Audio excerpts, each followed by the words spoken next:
Hi everyone.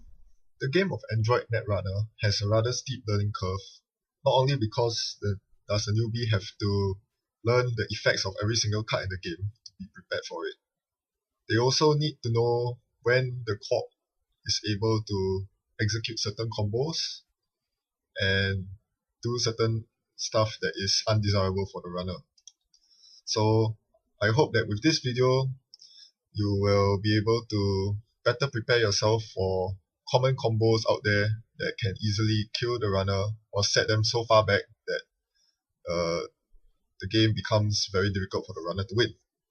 So first, let's start off with the most common combo in the game, arguably, Seesaw's Scorched Earth. This obviously is a combo that one must always look out for, especially when playing against Wayland and sometimes NBN.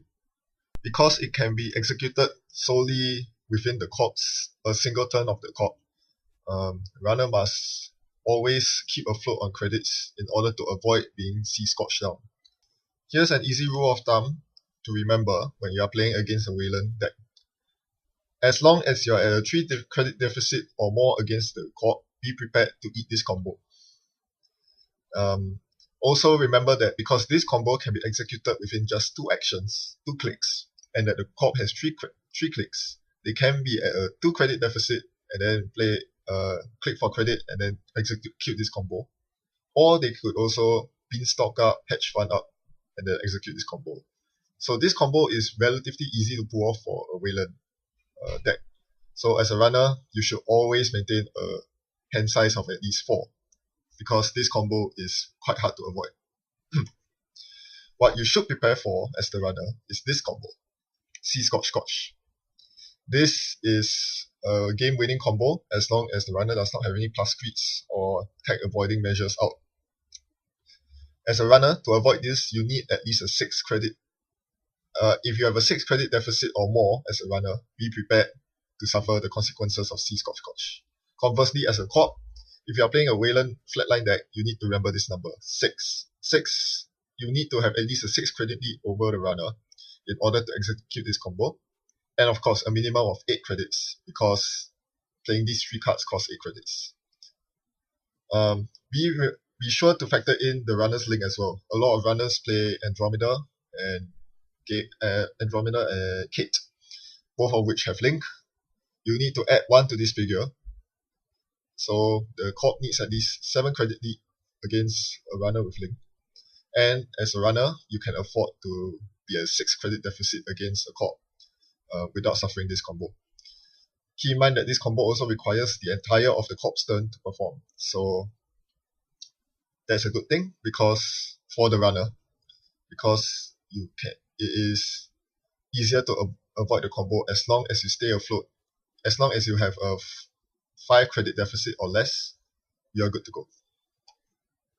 Some corps decide to play mid-season replacements in place of Seesaws. Not only does this increase the requirements of needing the runner to steal an agenda beforehand, more importantly, it also increases the minimum number of credits that the corp needs in order to perform the combo.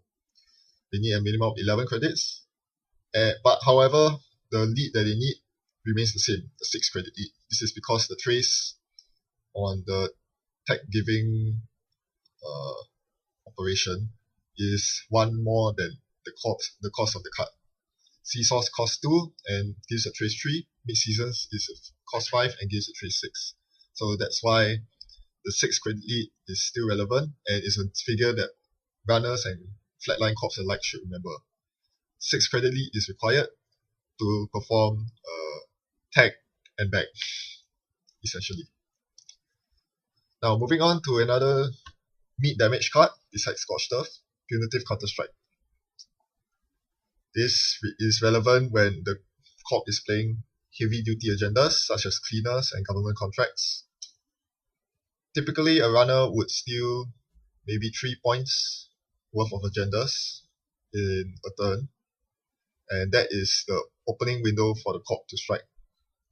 With 2 punitive counter-strikes, the amount of credits required for the corp to successfully kill the runner with 2 punitive counter-strikes is 2 times x minus 1, where x is the number of credits in the runner's credit pool plus the link. Of course, this is a rather hard formula to remember. So an easy way to remember it is just to remember the expression x minus 1. X minus 1, that's all you need to remember. So if you are Andromeda with 8 credits, x would be 9, 9 minus 1 is 8. So your magic number is 8, and 2 times of that, because there are 2 punitive counter-strikes, is 16. The Corp would need 16 credits to punitive down an Andromeda with 8 credits.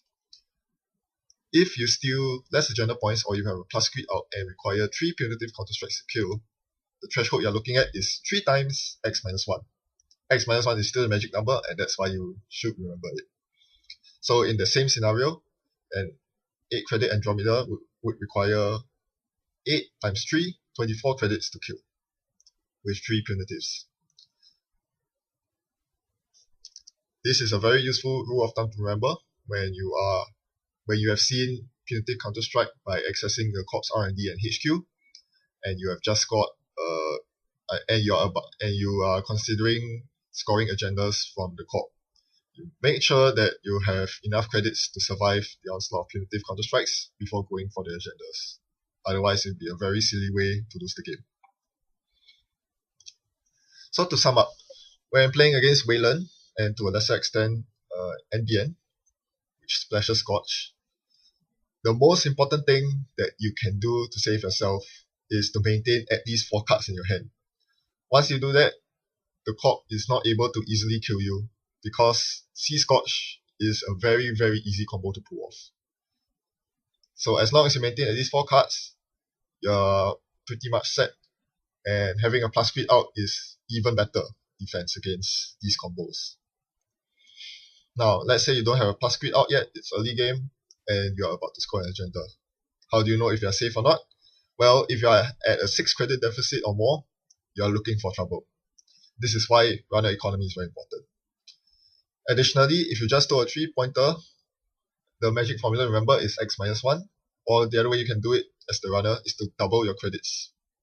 Straight out double your credits. If the Corp still has more credits than that, you are in trouble.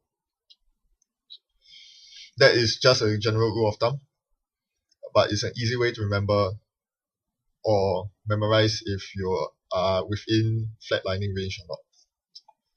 Now let's move on to some other magic numbers. I'll be introducing you to the rules of 8, 6, and 4. Let's start out with 8, the rule of 8. The magic number 8 is the number to remember when fighting against an MBN. 8 is the number of credits that MBN requires to rest their favorite ice of the game, Toll Booth. However, more importantly, 8 is the number of credits they need to enable their infamous combo, Sensen and Astro Strip.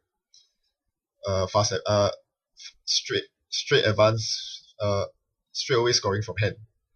This is a very dangerous combo, and if you are playing credit denial with Reina Roja, Wizard, or Gabriel Santiago, you will want to keep NBN under 8 credits at all times.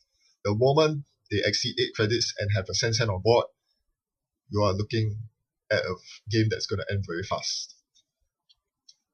Moving on to the magic number 6, this one's for HP. In particular, HP Engineering the Future. With HP Engineering the Future, all the Corp needs is 6 credits to perform Biotic Label, Install, Advance, Advance, Advance.